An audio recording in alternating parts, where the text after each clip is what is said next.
What an incredible turnaround for India, and thanks to Richa Ghosh, what a brilliant knock she played. 94 of 77 balls. Yes, nothing declared. That ball means it was just a margin, just 4 centimeters, and it could have been a no ball. And Trisha, incredible knock. Means India were down on out to 102 for six. They did not look like doing a recovery, but that seventh wicket partnership of 51 runs with Amanjot and then Sne Rana and Trisha and Richa Ghosh scoring that 88 run partnership. Your first thoughts. Yeah, I think Richa has put up a respectable total. Now from here on, India can actually think of, getting the South African batters early, and then you can get into the middle order, which is a little inconsistent as far as South Africa is concerned. Because at one time, Devashish, I think we were discussing this in the group. It was looking all lost. It was a Richa Ghosh brilliance, I would say, but also with the help of two dropped catches. This has been, one constant. I think in every single match, be it the first match, Amanjot was dropped. Second match, Richa was dropped. Third match, I mean, this match also, Richa was dropped twice. But you cannot take anything away from the kind of innings that she has played. In fact, it's unfortunate, that she got out. She deserved that 100. It's always different, right? You score 94 and you get 100, it becomes a lot different. But I thought Richard does deserve that century. Unfortunately, she was held out. And how good was Sne Rana? Obviously, there were question marks about her selection, but obviously she justified her selection, especially her cameo of 33 or 24 balls. And actually, that actually paved the way for India making a comeback. Means even when Amanjot was out, then also India did not Yes. look like posting a total in excess of 250. But thanks to that cameo from Sne Rana, and India posted a total of 251, which did not look like in the middle of this first innings. Absolutely. I think if I'm being, to be very honest, Sne Rana has Sne Rana was in the team, I think, less because of her bowling, more because of the batting that she provides. Today, at least, they would have gone for Renuka had Renuka been a better batter. But they went for Sne Rana, and Sne Rana has justified that. It was important to stay there with Richa because if Richa was stranded at one end and every single batter got out, then it would have made zero sense. So I think what Sne Rana did beautifully was she not only ensured that she did not get out, but she also put in quick runs. So I think overall, you can say that 88 run stand between Sne Rana and Richa Ghosh could well be match defining.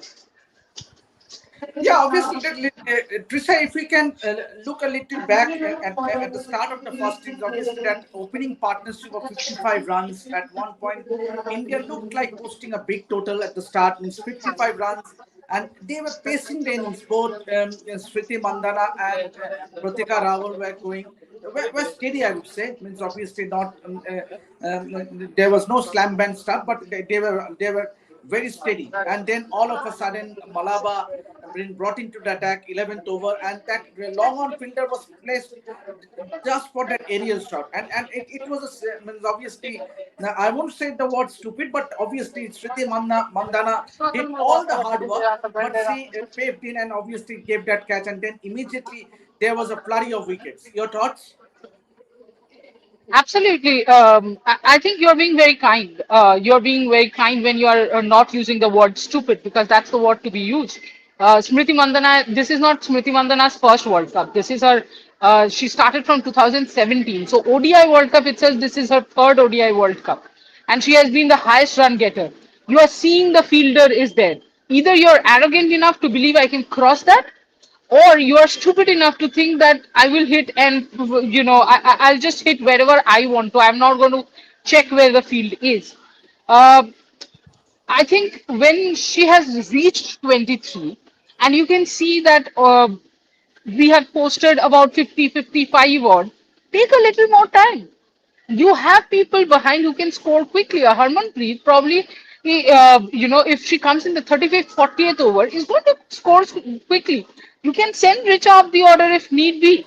if there is a longish partnership. So from Smriti, it is unexpected. From Smriti, it is disappointing. And from Smriti, it is stupid. Yeah, obviously, I think the best ball of the match of the first innings will be that the one that was bowled by Malaba to Harleen Harlinder. Deol. I think that was a perfect delivery for a left-arm spinner. But then obviously, then a heap of wickets. Trisha, means how do you explain the way? Means once again the captain failing. It was a crucial moment at that point of time. But again, and India giving away those wickets to Chloe Tryon and Malaba and did not do a world of good for the Indian team. Exactly. And Devashish actually, like Snehashish had said, interesting part is today their South Africa's best bowler, Marizanne Cap, actually had an off day. If you see according to her standards.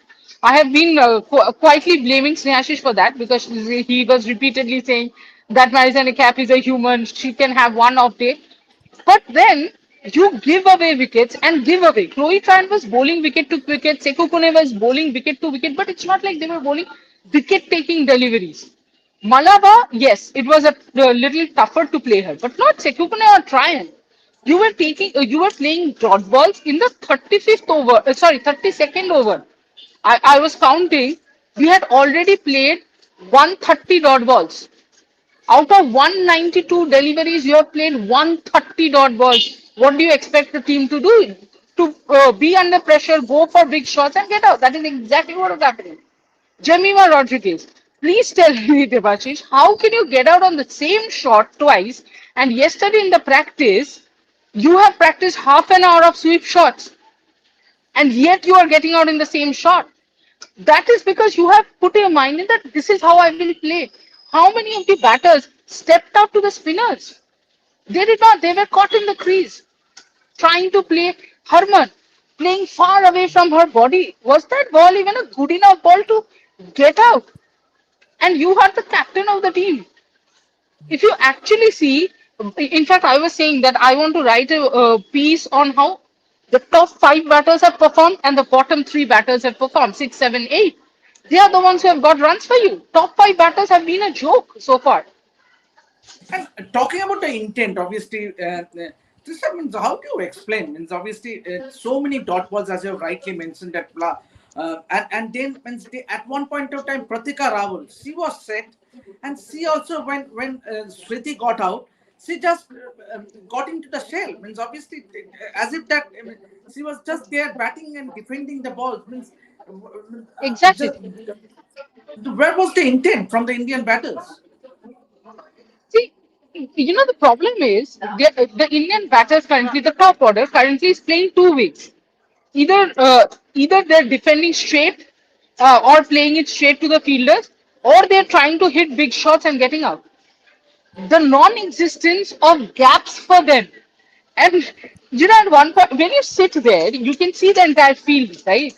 On TV, you might not be able to see the exact gap between fielders.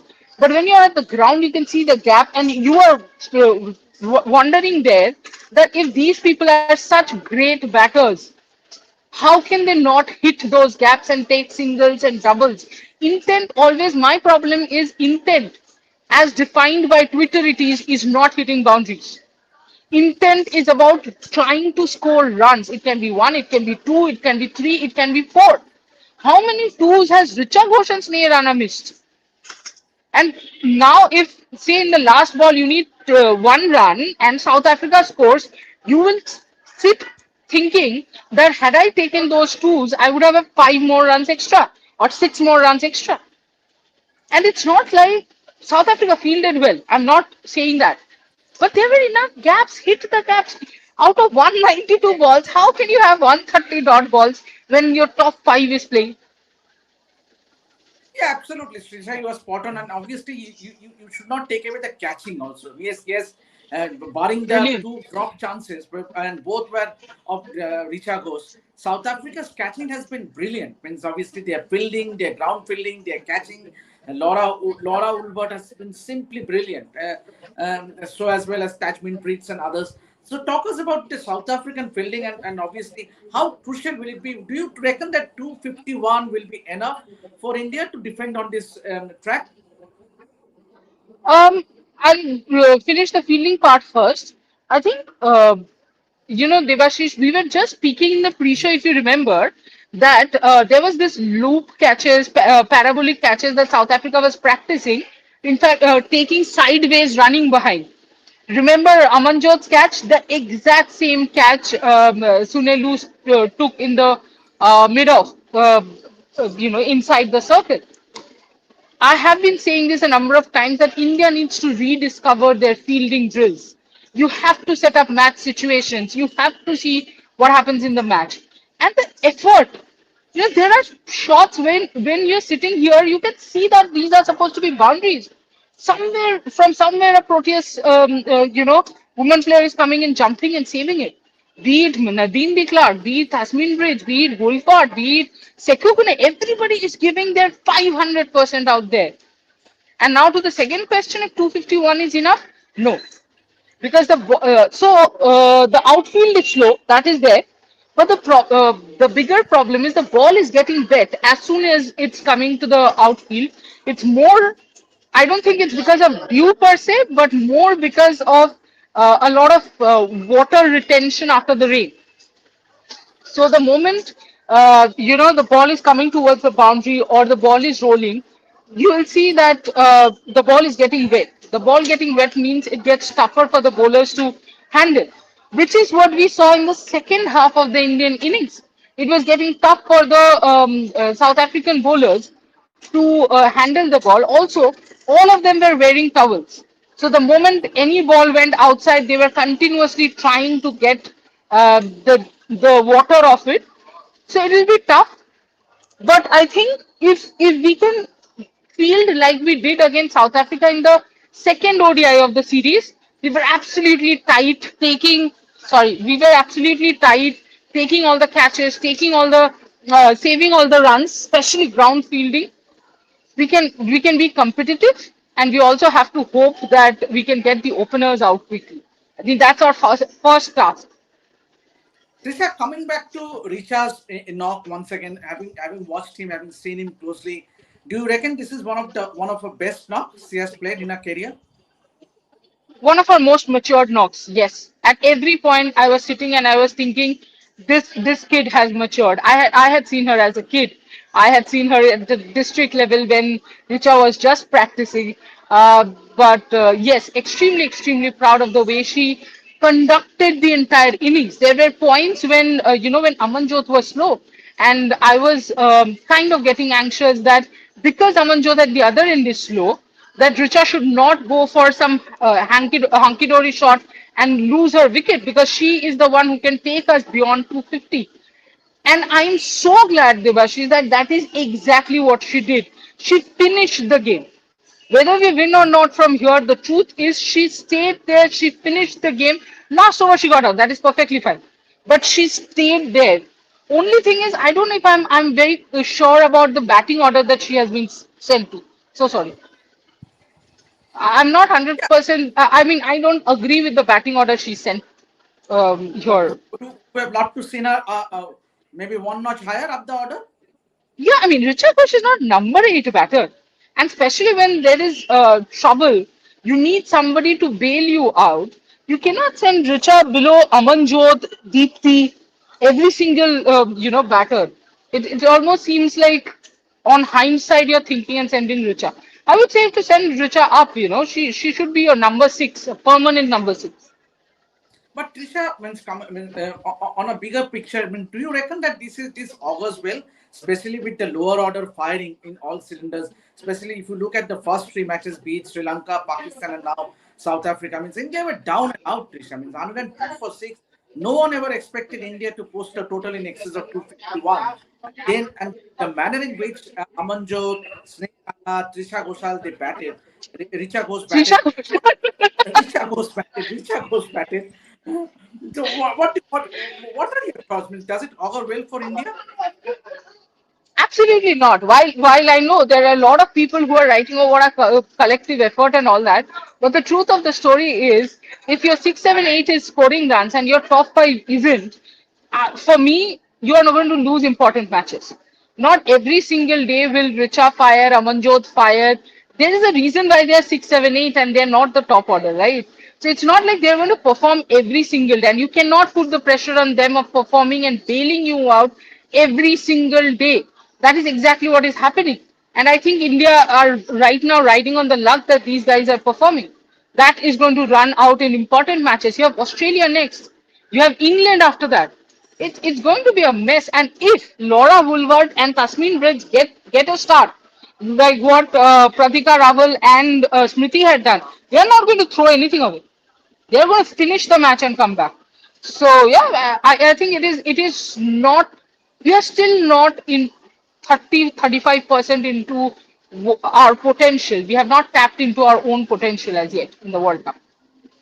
Yeah, obviously, Trisha, the second innings is about to start. I have to leave you for you to go Yeah. back to the press box. Yesterday, we saw the knock from Beth Mooney and Alana King.